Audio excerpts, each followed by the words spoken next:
What happens when the dreams you've spent your entire life chasing finally comes true? Most people think that's where the pressure ends. But what if that's actually where it begins? Because now you're expected to prove you belong, to perform, to stay healthy, to keep your spot, to carry everyone else's expectations while somehow managing your own. And the truth is, the crowd sees the helmet, the jersey, the highlights. They don't always see the person underneath it all. This is Imperfectly Human, where we stop talking about what people achieve and start talking about what it costs. Welcome to Imperfectly Human, the podcast where we get real about mental health, messy growth, and being human one day at a time. I'm your host, Rachel, and together we're navigating life's chaos with honesty, compassion, and a little humor. Let's get into it.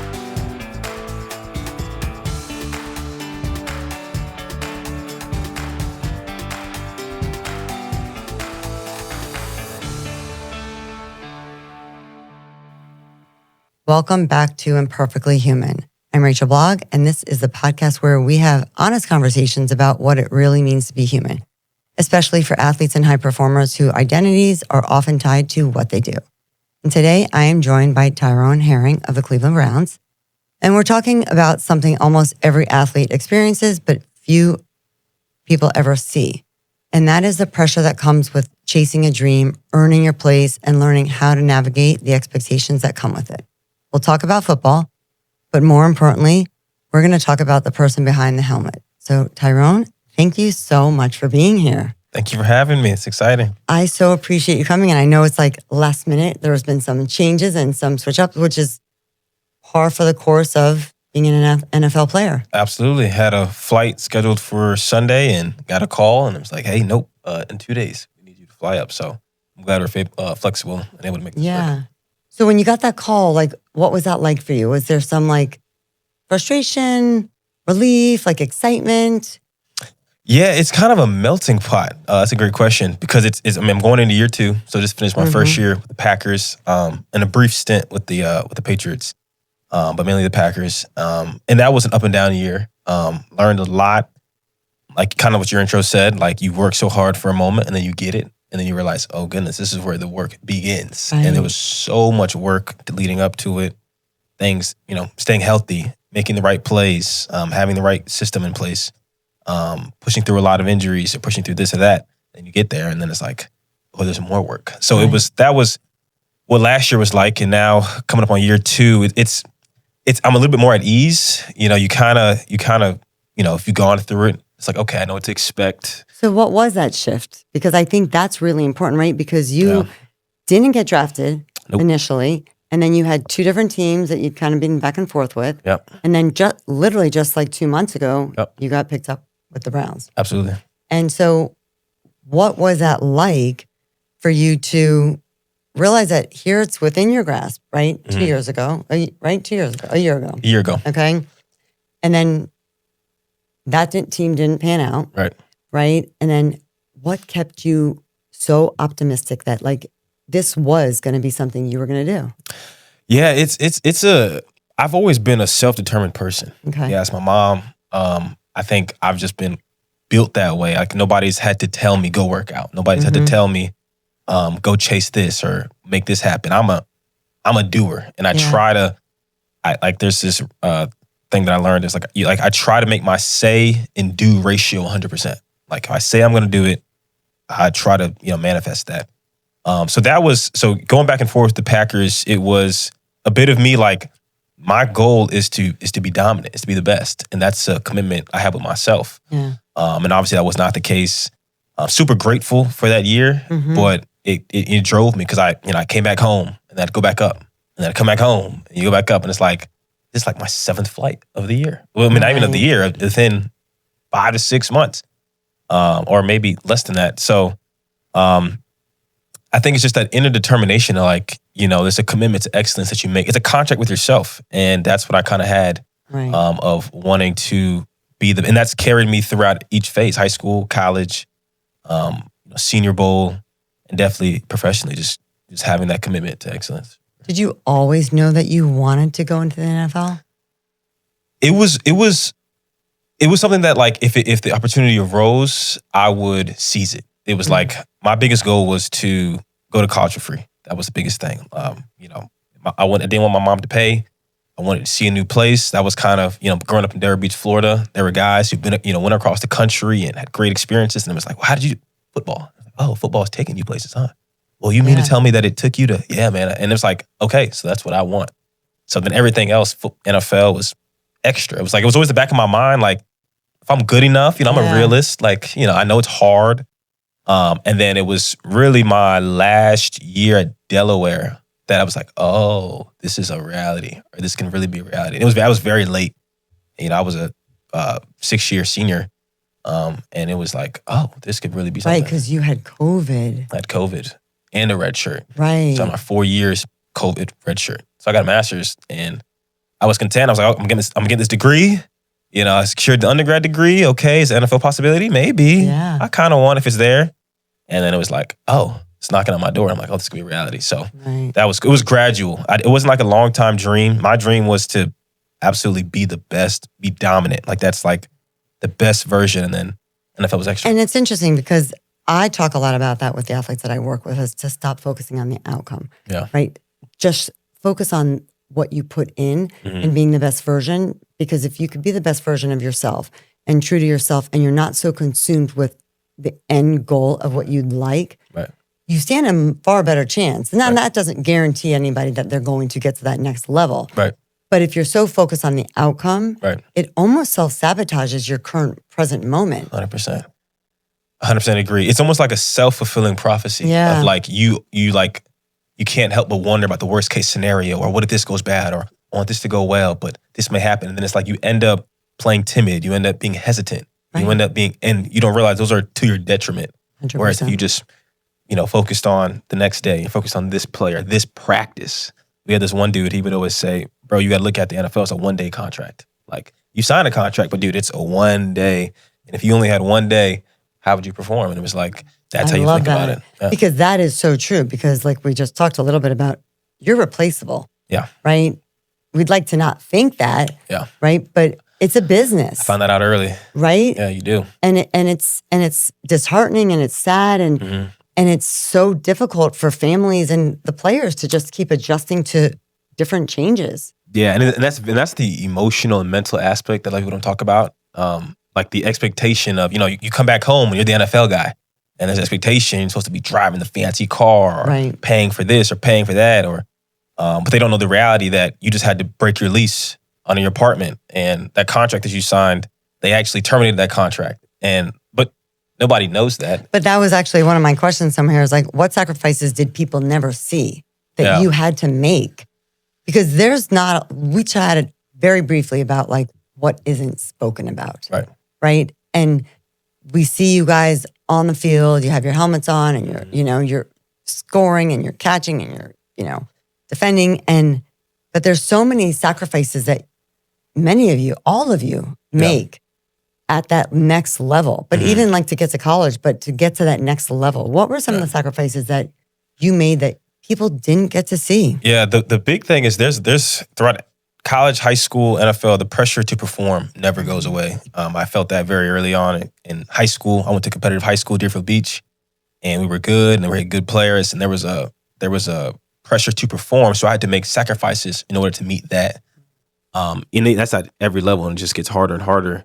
But I think the biggest one was, and I thank God for my mom, who like sort of reminds me at times, like I didn't have like a summer vacation. Like I never had that. Like I was always summer vacation. I was grinding. I was I went to Montreal recently, and that was like my trip that I've never had. So a lot of like vacation time and like wanting to go out and party, like that was something that in high school that I, and definitely in college during the season I didn't do. Just because you want your body to be, I mean, of course it's like a healthy dose. You go out after a big game or something like that. But who wants to show up at 6 a.m. for runs? 5:30 a.m. Right. And freezing cold. Yeah. So there's definitely those sacrifices. And then just like that internal dialogue is so big. Right. I think you sacrifice, well, I guess maybe you could look at it as sacrifice, but I looked at it as something that I had to develop, which was that internal dialogue. Right. How did you do that? You develop mantras. Like I'm a big mantra guy. And one of my big ones is don't find a way out, find a way through.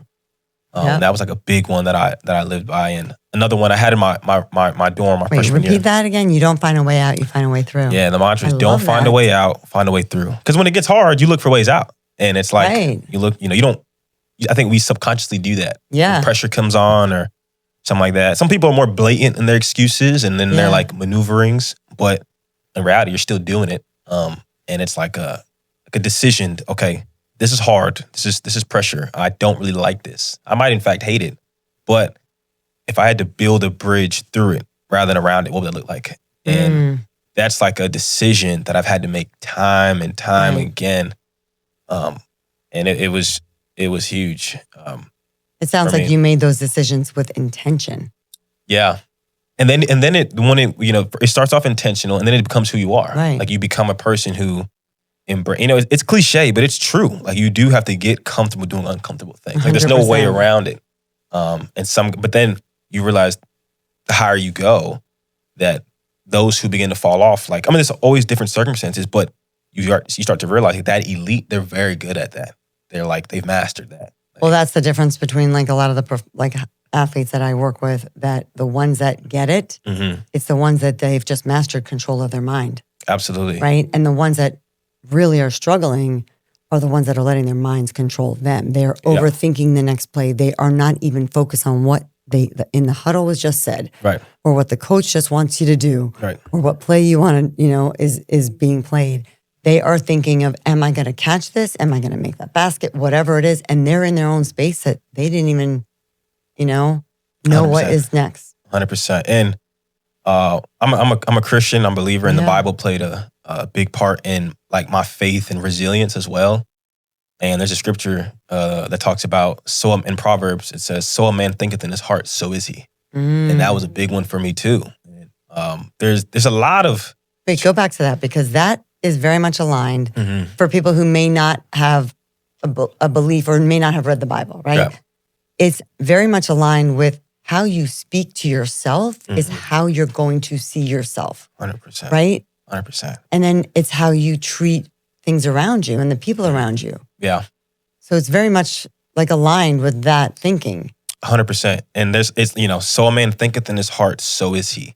And it's like the backup guy, he has to, and it's so funny. I was here the other day with a good buddy, Jeff Goldberg, lacrosse coach here.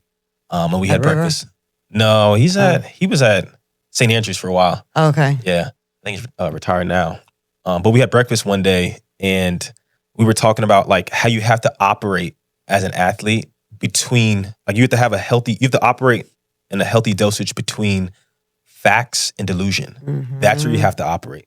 And it's like, and some people that comes off as cocky. Sometimes that comes off as confidence. Like, however, but like there is, if you're competing at an elite level, sports, anything, there's a healthy dosage of like delusion.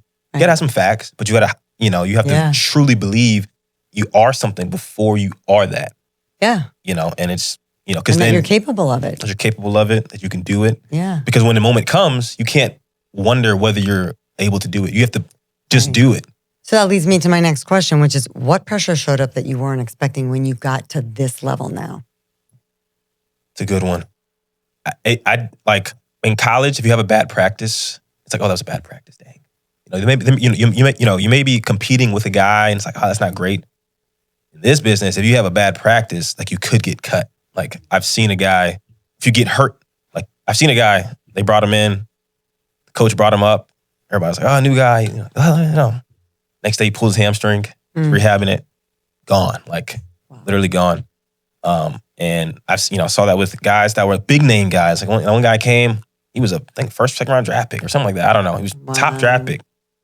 Cuts came, he got cut. And I was like, oh, this is business. So the pressure to perform literally daily, because there are front office people who are, there are guys whose their literal job is to find guys to replace you. Like that's 100%. That's their job. Not replace you when you're doing bad or replace you maybe when you get like 24/7, they're scouting. That's the business. And you learn to take that and grow with that. And I mean, there are workouts happening every week. Like most people don't know that. Like even like during my period, with the Packers and the Patriots, that I did a workout for Cleveland, and recently before I signed with the Browns, I did a workout for the Titans, and I've done two workouts with Miami. So like, you know, and some of those were during the season. Like you go in on like a Monday, and they'll work you out, and then if they sign somebody, that means they literally cut somebody. So that's happening every week. So there's a lot of, there are obviously like the higher name guys, if you've signed guaranteed money, big contract, you know, you're going to be fine. Or if you know your stance with the team. But those fringe players, like myself and so many, that's the majority of the league, are fringe players. You only hear about the bigger names ones, but there are plenty of guys who they've been on 7 teams. And that's the thing that I wanted to really like point out, because there's so many people that don't recognize that like you could show up for that practice one day and your locker's cleaned out the next day. And if you don't have that acceptance that it's not necessarily because you don't have to be bad. Right. There's just somebody that is either better, cheaper, quicker, whatever it might be. Yeah. Right. And that if you go into that thinking that every day I'm going to be cut, right, then you're going to be cut. Yeah. You're going to play timid, scared. 100%. Yeah. Right. I like what you said when you said there has to be like, you have to really be committed to the process, but emotionally detached from the outcome. Like it's a practice which that's why I said going into year 2, I've been cut 3 times. I'm not afraid to be cut anymore, you know, but you're aware of it, but you just go out and whatever happens. Like you know, you kind of have to reach that place and which is why I respect your work so much. But when you have, you know, guys who it's their identity, it's, you know, they've made money, they've made relationships with this, great memories, you know, so many great times attached to the sport. It is very hard when you get cut. First time I got cut, I was devastated. Well, I was just going to ask you, because I was like, how much of your identity was football growing up? Yeah. I was always a good athlete. Always good athlete. Love sports. My mom has like wells of story of like when I threw a bad pass, but we won like 40-0. And I was like obsessed over that bad pass. And I was like 6, you know? Yeah. So I've always, you know, been that type of competitor, but. Did you play any other sports besides football? Yeah, I did some basketball. Okay. Shout out Coach Kevin out here. Did him. I did some track, did soccer, middle school soccer, won a championship. But it was like, I got 4 brothers. So mom was like, you got to pick one. And I think I was around like 6th grade, 5th grade, maybe. I had to like, okay, I'm going to hone in on football. Yeah, so had to. So would you say that your identity has been tied pretty much to like when you are asked like, hey, who are you? How do you like share that? Do you open up like, I'm a football player? No. Oh, I love because that. It's like. I love that response. One because, you know, at times we want, like I want them to get to know me before they get, you know, amazed with the title, you know. Because if you come out, hey, I'm an NFL player. Oh. Right. And then it's just football, the conversation. How is this guy? That guy's like, you know, but I'm an author. I have a book out that I love. The book? It's called The Foolishness of God. It's a 30-day devotional. I actually wrote it after I got cut from the Patriots. I'm like, my career might be over. See, so your gift by getting cut has led you to write this fabulous book. Absolutely. I was sitting in my apartment, just brand new apartment in Foxborough, right outside Foxborough. And just got the apartment, just getting things settled, and got that call, and I was like, oh my gosh. And I was sitting there, and my brothers were coming that weekend. So I got cut on like Tuesday, and they were coming Saturday. So I'm like, oh my gosh, I'm gonna have to wait. Because my brother goes to school in Boston, so we were all gonna hang out in Boston. So I was like, those 6 days, I'm like, if this is over, I want to like capture my story. I feel like I have something valuable to a high school kid, a college kid, or even a pro kid, to kind of give them tips. Because I've always seen football as a teacher. I think there are so many principles that apply to life, and I just take them and try to apply them in business or relationships or just how to approach anything. But you sound like you have a really good head on your shoulders, and you're pretty young, because that's exactly what I teach, is that although especially for athletes who their sport's over, it doesn't mean let's just say take football, right? Or basketball or whatever sport. Just because that sport may have ended, whichever way, shape, or form, whether it was through injury, whether it's through you got cut, whether it's you just didn't get picked up again, whatever, right? Or a choice that you want to retire. Right. Okay.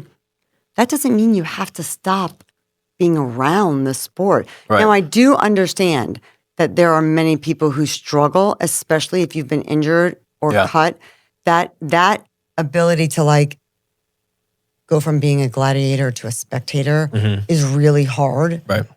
Yeah. And it's definitely so important that there are so many other avenues that you could take. Like I look at my son, and I think I briefly shared this with you. You know, he played basketball in college, but he also realized that he wanted to know who he was and experience college as a college kid more than he knew. He really didn't want to go to the NBA. He wasn't going to go that route. But he didn't just stop playing basketball. He played club for a bit when he transferred schools, and then he became the men's basketball, one of the managers for the men's basketball team. He stayed involved, because he does have a love for basketball. It just was, it just shifted. It shifted, yeah. And I think a lot of that has to deal with like I think I knew very early on that, you know, credit to my mom, my community, you know, my teachers along the way, and other mentors that I had, where it was like, I understood that I had value outside of the sport. And I think that's the main thing. It's like, when you think your only value is attached to, you know, your stats at the end of the year, or how you practice that day, or, you know, if that's what you ascribe value to, then it makes sense why you're shattered when this happens. 100%. Because you care about it. It's you. It's, you know, everything is personal, because but they've made it their identity. It's your identity. It's your value. It's your system of you know, how you measure success. It's not just, that's why it's like, to some people, it really is not just a sport, although it's just a sport, because you ascribe memories, college, probably first girlfriend, you know, this, you know, paid you, and now it's paying early. So now that's a whole other aspect that we like totally, that's a whole other podcast, right? With like college kids, NIL, even high schoolers, I think. Oh man, it's dipping into it. Yeah, like, I mean, and the focus of why they're doing it is maybe not correct, in my opinion, as a mom, is not like aligned with why do they really start to love certain sports, right? Because they're given all this money now, they don't, and that's what it is. And then if they don't get it anymore, who are they? Yeah, it's a they're big not thing. Valuable. They're not worthy of anything. And so, take me through, like, you're in the locker room, and is there any talk in the locker room about any kind of mental health, and like, and because I've had other people on my podcast here. Okay, I think we spoke about like past players who've been very open about their, you know, suicide surviving and their way out, and turning to drugs and alcohol, and spending all their money. But is there any discussion within the locker room amongst you guys? Because let's be honest, like, you guys, you're not small. You come on like, I'm supposed to be rough and tough. Absolutely. And, you know, I just need to be able to like hold my shit together. But like, is there any, if I was a fly on the wall, would I see any of that? Yeah, I mean, I think it's more prevalent now. Okay. Just from like a league-wide standpoint. Like when I first came to the Packers, there was a full-time sports psychologist / mental health coach. Right. I did realize that the NFL did implement that within the past year. That they require every team to have some type of mental health counselor on each team, which is amazing. Not enough. Yeah. Because I mean, but it's a start. It's a start. 100%. Dr. Carr from the Packers, a lot of respect for him. You know, he provided several, you know, he was full-time. And I think that was, I don't know if he's the only mental health professional that's full-time. I think he is. But I know at the Browns, we have somebody, I met him briefly, you know, I just got there. But he was part-time. But they're around. Like, there's, you know, you have their number or something like that.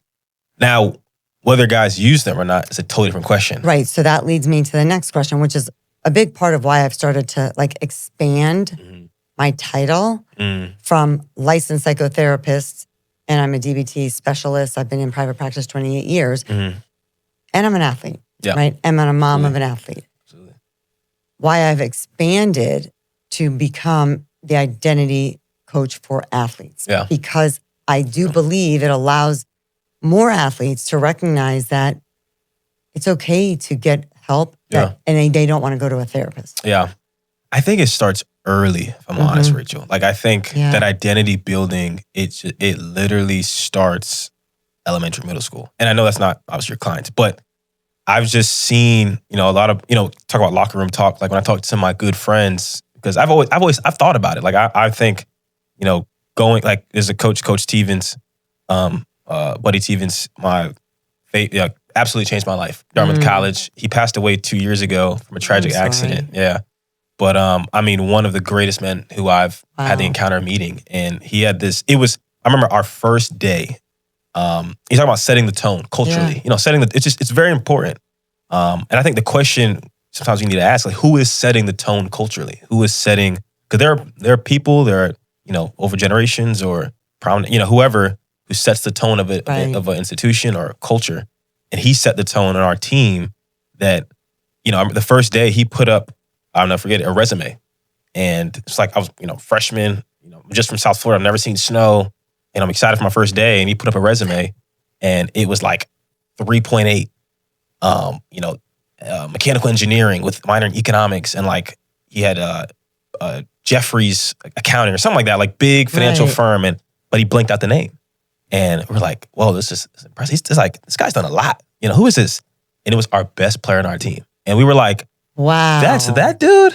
And he set the tone like, to be a great football player is not an excuse to not find value and contribute outside of it. But that's probably a big myth.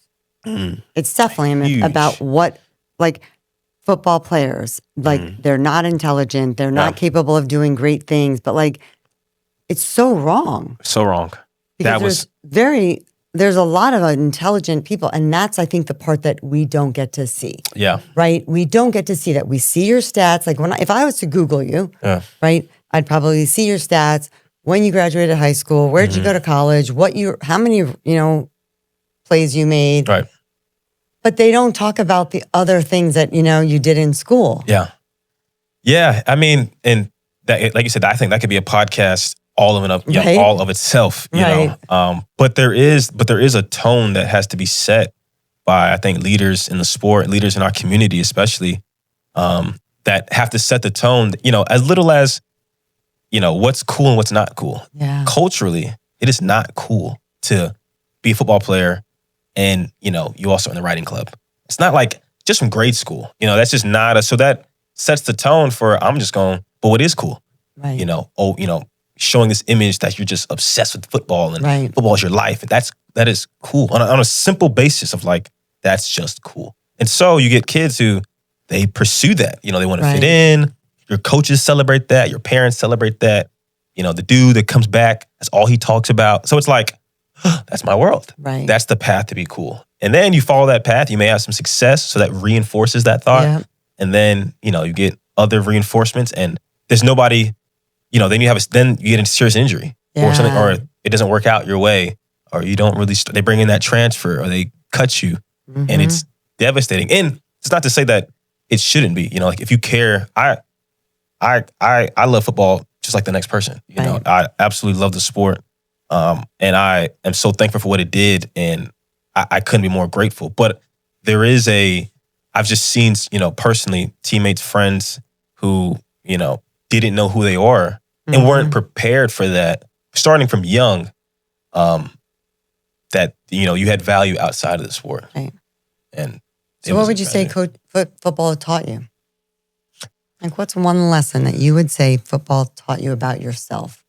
Football taught me, going back to a mantra, football taught me, there's one thing I used to say a lot, I still do, is that I can lose the battle, but I'll win the war. And having that mantra is like, you're going to take loss. You're going to lose. Like sometimes we try to soften that up and make it cute. But in the moment, it is a loss. Like if you lost a play, if you lost a game, you can learn from it, obviously, and you should, but it's a loss. Yeah. But learning, I think that just because you had a bad game or you lost a game doesn't mean it's a bad season.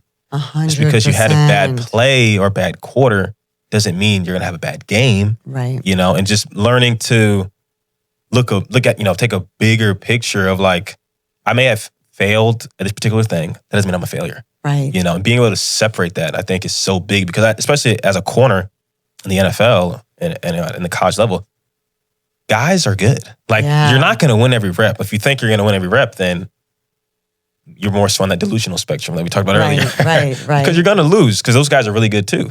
But understanding that, okay, I lost. Why'd I lose? Okay, I lost again. Okay, why'd I lose again? Okay.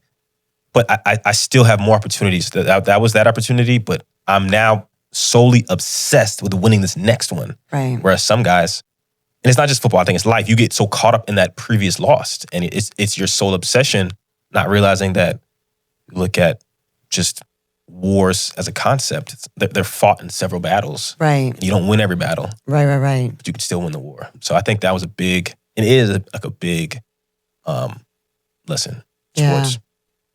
Oh, I like that.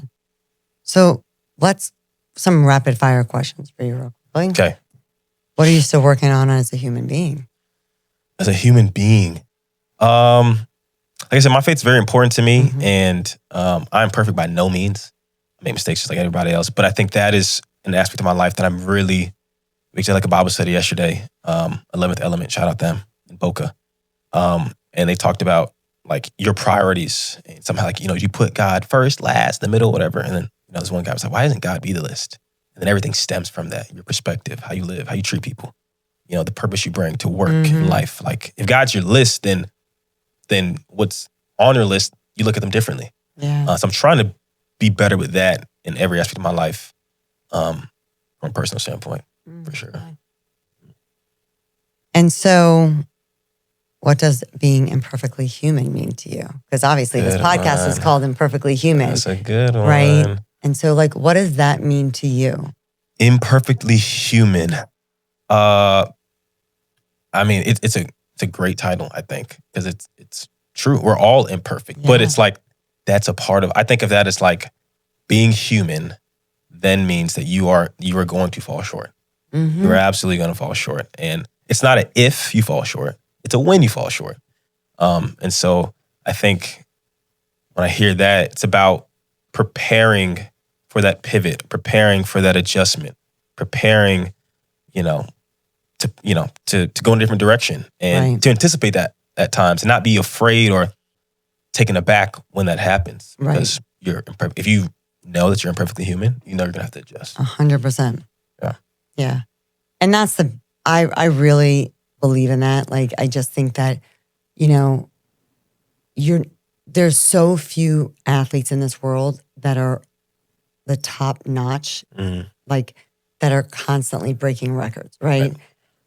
But I've always viewed being an athlete, especially after I got injured, I realized this more importantly 5 years ago, is that I totally took my ability to be an athlete for granted, right? I totally took my ability to do an Ironman, to run a full marathon, to do halves, like just for granted, like it was always going to be there. Right. And it took one accident that changed it. And those 6 months, probably the first year was probably the toughest because I dealt with a lot of pain. Absolutely. And what I realized is that I am still an athlete. Right. I'm just doing different activities. Right.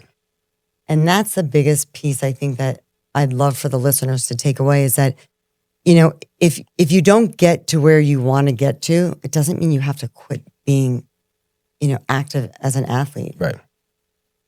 I totally agree. And that's something that, like I said, I look at football as a teacher. And there are certain principles that, like, if we really break down, we might not have the time, but if somebody really like broke down why they love their sport, like why do they love being an athlete? Like, not just like, oh, I like to perform. Like, what do you really love to like about that feeling?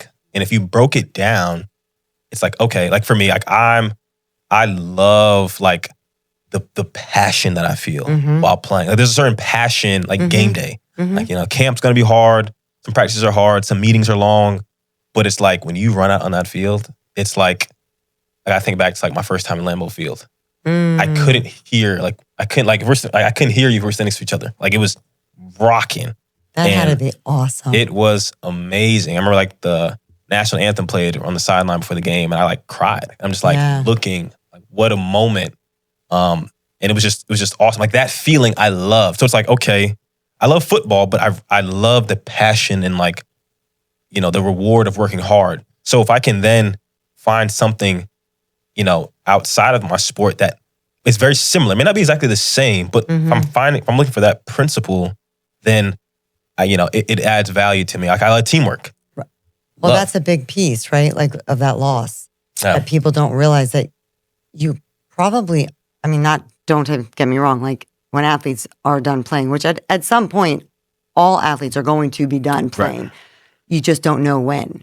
Right? And hopefully it's in many, many years, but like athletes don't know for whatever reason. But it's not just like the loss of the team like that I'm playing for or the title. It's not even the stats. It's like everything that comes with it. Right. The structure, the routine, your coaches, your friendships. Like, because let's be honest, you spend a lot of time with these guys. A lot. Those are your buddies. Joking around, serious, common goal. 100%. And then you're not there anymore. Right. And so it's really important that I really stress to my athletes and the listeners that you have to find a purpose, but you don't have to know what it looks like. You got to just start to implement certain things, get out, be around people. Absolutely. Absolutely. Yeah. Getting that exposure, I would say get exposure early. Like I think it's a lot of guys who are like one guy in particular, Devon Kennard, big real estate dude, played 8 years in the league, wrote a book called, title, but it's in real estate. Okay. And become a big advocate of like, he literally breaks down like while he was playing that he would dedicate 5 hours a week to like learning about real estate. And that was his thing. Like from his rookie year to, I think he started that in college, but he would just take, 3 hours, 4 hours, just go explore something that you've always wanted to explore. And it pays him dividends literally now because I love how he like, it's like one page in the book where he like shows you an NFL schedule and would show you like, hey, on Monday, I had this amount of time after meetings. That was the time that I, took an hour to listen to a podcast or, took some time in the middle of the season. Right. And so it's like, there's no excuse. Like you can find that, but some guys don't even know that guys are doing that. And it was like, and I've always kind of been that way, but to hear somebody who was doing that for 8 years and amazing. Built a team of real estate, fully playing. The other guy, I forget, he plays for the Hornets. He was a Milwaukee basketball player. He built another real estate empire while playing. So it's like, there's stories of like, I think it's great to hear those stories. Yeah, because they did that while playing. Right. Or before playing. And the transition was a lot easier. Do you think that, and again, it would be interesting to kind of like maybe do a study on like what their upbringing were like, what their parents were like. I just had Malcolm Johnson on. He was an NFL player, but we got connected. That's a whole other story because of his son that I got an Uber for.